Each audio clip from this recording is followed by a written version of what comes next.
Have you ever felt it? That strange, silent tension pulling you in two directions at once. One part of you wants to rise, to evolve, to build, to become the person you know you're capable of being. But another part hesitates. It resists. It whispers doubts just when you're about to move. It fills your chest with weight, your mind with fog, and your steps with fear. And you can't explain why. You call it laziness. You call it lack of motivation. But deep down it feels like something else. Like a force buried beneath reason, dragging you back into comfort just when you're reaching for change. There is a war happening inside you. A war between the version of yourself that wants to grow and the version that's afraid to let go. And the most dangerous battles are the ones fought in silence. No explosions, no witnesses, just quiet decisions made behind tired eyes, again and again, to wait, to delay, to stay the same. But what if that resistance isn't weakness? What if it's not failure, but a message? A message from the parts of yourself you've forgotten, the parts you've suppressed, the parts that still carry your pain and your power. Because sometimes, before you can move forward, you have to face the force inside you that's been holding you back. This is not a motivational speech. This is a reckoning. And it begins with the war inside you. There is a weight inside you. You don't always feel it. But it's there, pulling you back the moment you try to move forward. It's not laziness. It's not weakness. It's something deeper, something older than thought. Carl Jung called it the shadow, the hidden part of you, the one made of shame, doubt, anger, and fear.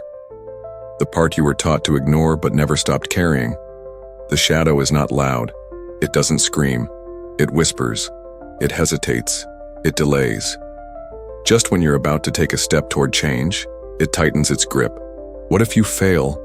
What if you're not enough? What if they see who you really are? These thoughts aren't logical. They're not even yours alone. They're echoes from childhood, from trauma, from culture, from survival. And they become chains, invisible but unbreakable, until you notice them. You felt it before. That strange resistance that shows up right when motivation hits. The sudden fatigue, the urge to check your phone, the voice that says, maybe tomorrow. But it's not laziness. It's protection. It's the shadow doing what it was trained to do. Keep you safe by keeping you small. Because growth feels dangerous to the part of you that only knows survival. But the shadow doesn't have to be your enemy. It becomes your enemy when you run from it. When you face it, with honesty, with patience, with compassion, something shifts. Its chains begin to loosen. Its fear begins to soften. And what once held you back becomes the very force that helps you rise. Not by fighting it, but by understanding it. You don't break the chains of the shadow by force, you melt them with awareness. You know what you want. You can see it, feel it, almost touch it. But still, you don't move. Instead, your mind begins its familiar ritual. Analyzing, overanalyzing, spinning in circles so fast you forget where the starting point was. You imagine every outcome. You weigh every option. You try to make the perfect decision. And in doing so, you make none. You're not lazy. You're not lost. You're caught in a loop, a mental trap disguised as productivity. Thinking becomes your shield. Planning becomes your prison. Arthur Schopenhauer saw this clearly. He believed that humans live in a constant state of desire, always reaching for the next thing and the next, never satisfied, always restless. So we think. We imagine the life we want, but we rarely act on it. Because thought is safe. Action is not. Thought cannot fail. Action can. And so you stay suspended between vision and reality, between knowing and doing, between who you are and who you could become. This is the paralysis of overthinking. It convinces you that progress is being made, when in truth, you're just rearranging fears in your mind hoping they'll disappear on their own. But they won't. They never do. There is no perfect time, no perfect plan, no perfect version of you that will one day rise without resistance. There is only now. There is only the next step. And even the smallest step will always take you further than the grandest thought left unacted. You wait for the right moment, the right mindset, the perfect plan. You tell yourself, once I'm ready, then I'll begin. But that moment never comes, because readiness, as you imagine it, is a lie. What you're really waiting for is certainty, the guarantee that you won't fail, that no one will judge you, that your next step will be flawless. But life doesn't offer guarantees, it offers choices, and certainty, that comfortable illusion, is the mask fear wears to keep you still. You think you're being wise, you think you're being patient, but really you're just afraid. Afraid of making the wrong move, afraid of wasting time, afraid of looking foolish, afraid of starting and not being good enough. So you stay where it's safe, where nothing begins and nothing grows. You build dreams in your mind, then place them in glass cases, untouched, unlived, but protected. This is how so many lives are lost. Not in violence, not in tragedy, but in hesitation. You weren't born to wait. You were born to create, to try, to stumble, to adjust, to live. Certainty is not the starting point. It is the outcome of movement. Clarity comes from doing. Confidence comes from beginning. So take the step, not because you know what will happen, but because you don't. And that is exactly where real life begins. You've been told to wait for the spark, for the fire, for the moment when everything feels right and motivation surges through you like a wave. But that moment rarely comes. And when it does, it fades just as fast. Motivation is not loyal. It's not consistent. It doesn't care about your goals, your dreams, your future. It arrives uninvited and disappears without warning. And if you depend on it to begin, you will wait your whole life. The truth is harsh but freeing. You don't need to feel inspired to take action. In fact, most progress begins when you feel nothing at all. When it's cold, when it's quiet, when no one is watching, and nothing is pushing you, except the quiet voice that says, "Do it anyway." James Clear said it best. We do not rise to the level of our motivation. We fall to the level of our systems. And systems are built, not felt. They are made from choice, from repetition, from the discipline of showing up, especially on the days you don't want to. That's how change happens. Not through lightning strikes of energy, but through the steady drip of small actions done again and again until they become who you are. Motivation is a mood. Discipline is a decision. And when you bury your dependence on inspiration, you uncover something far more powerful.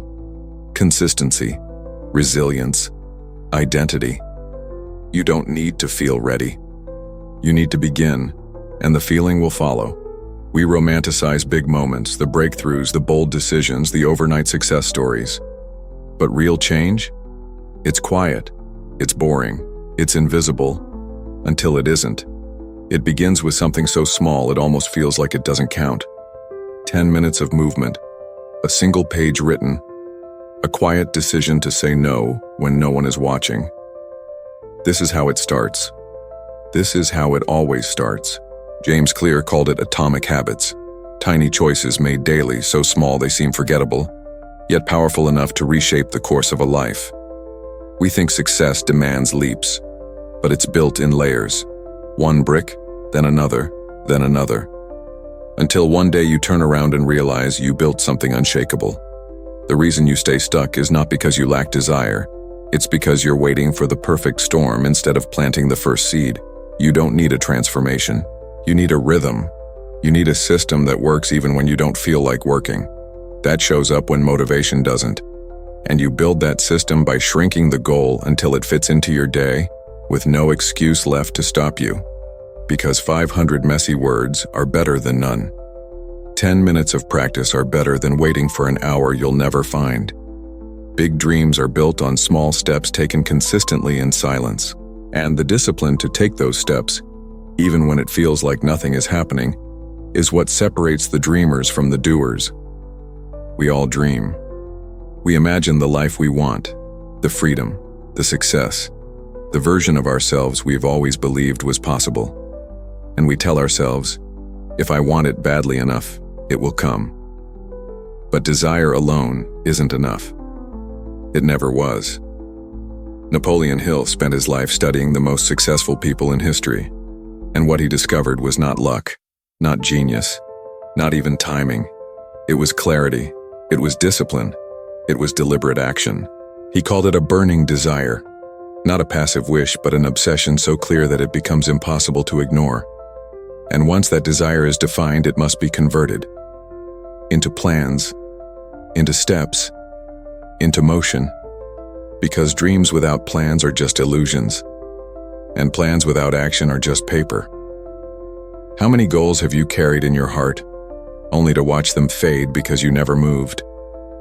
Not because you didn't want them, but because you waited.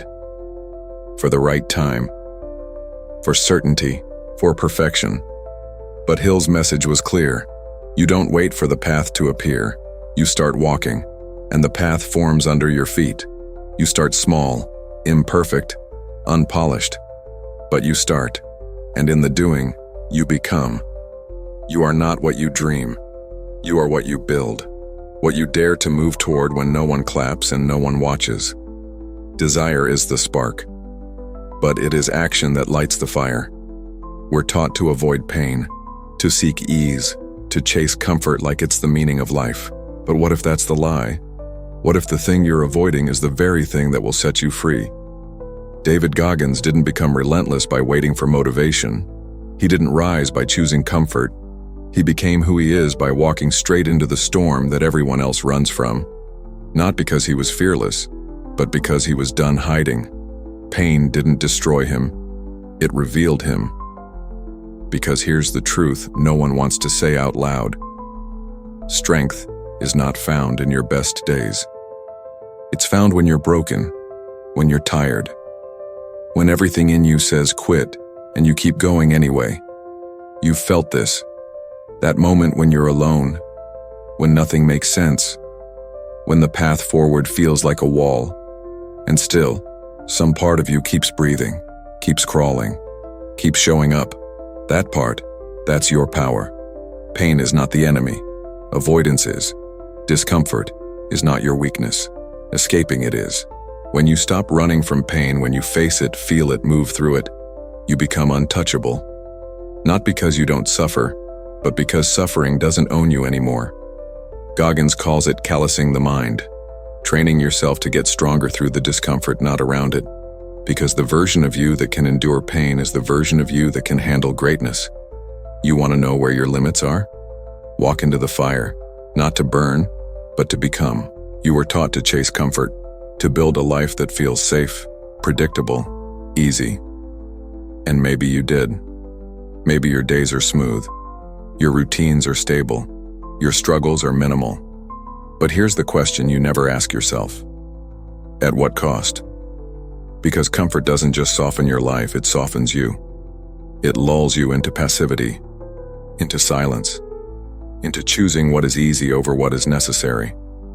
And slowly, quietly, it robs you of your edge, of your discipline, of your fire. Comfort is the most beautiful cage ever built. It whispers, "You're fine," even when you're not. It gives you just enough to stay alive, but never enough to feel fully awake. And the more you settle for comfort, the more uncomfortable real growth begins to feel. You start avoiding challenge, dodging pain, rationalizing your own stagnation, until one day you look in the mirror and realize you've stopped moving, stopped fighting, stopped becoming. The trap of comfort is that it feels good, until it doesn't, until it starts eating at you from the inside. That quiet voice that says, "There's more in you than this," gets harder and harder to ignore. And it should.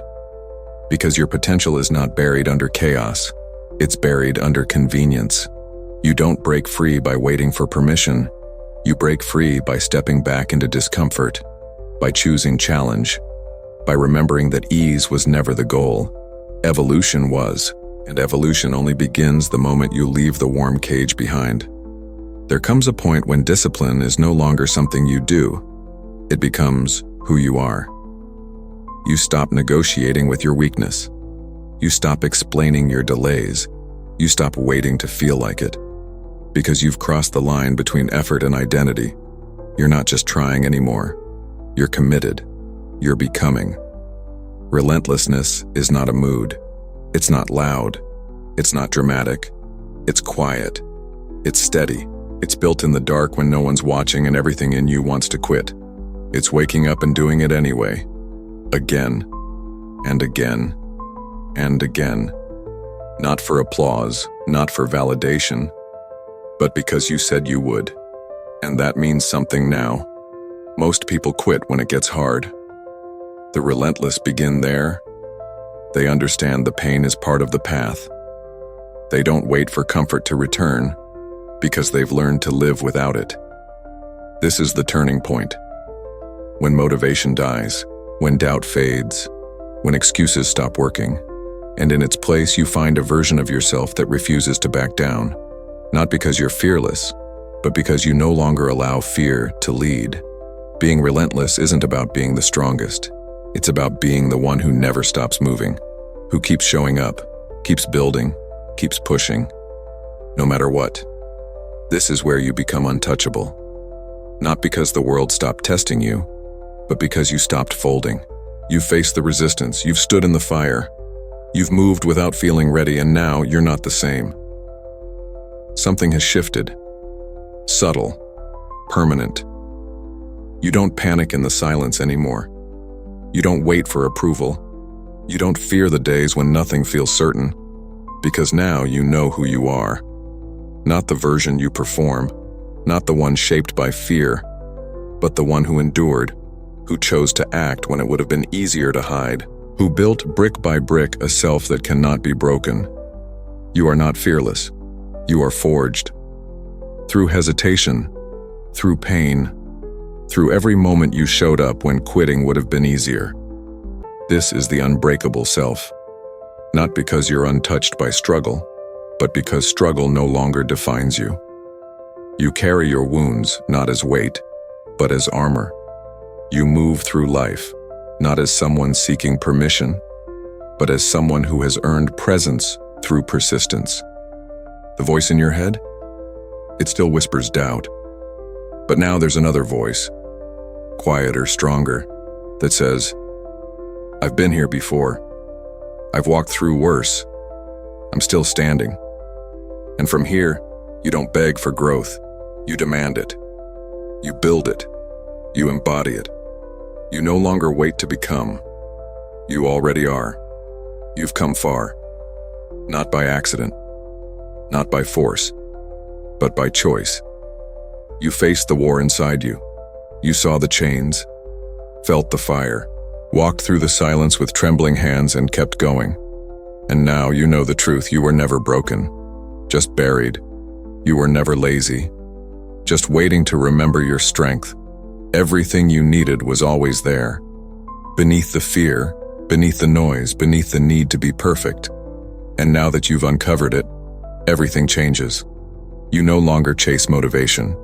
You no longer bow to comfort. You no longer wait for permission to rise, because you've seen what you're capable of. Not in theory, in practice, in pain, in persistence. You are not becoming. You are. Here. Now. Alive with purpose. Clear in direction. And ready for more. This is not the end. This is not the conclusion. This is where you begin.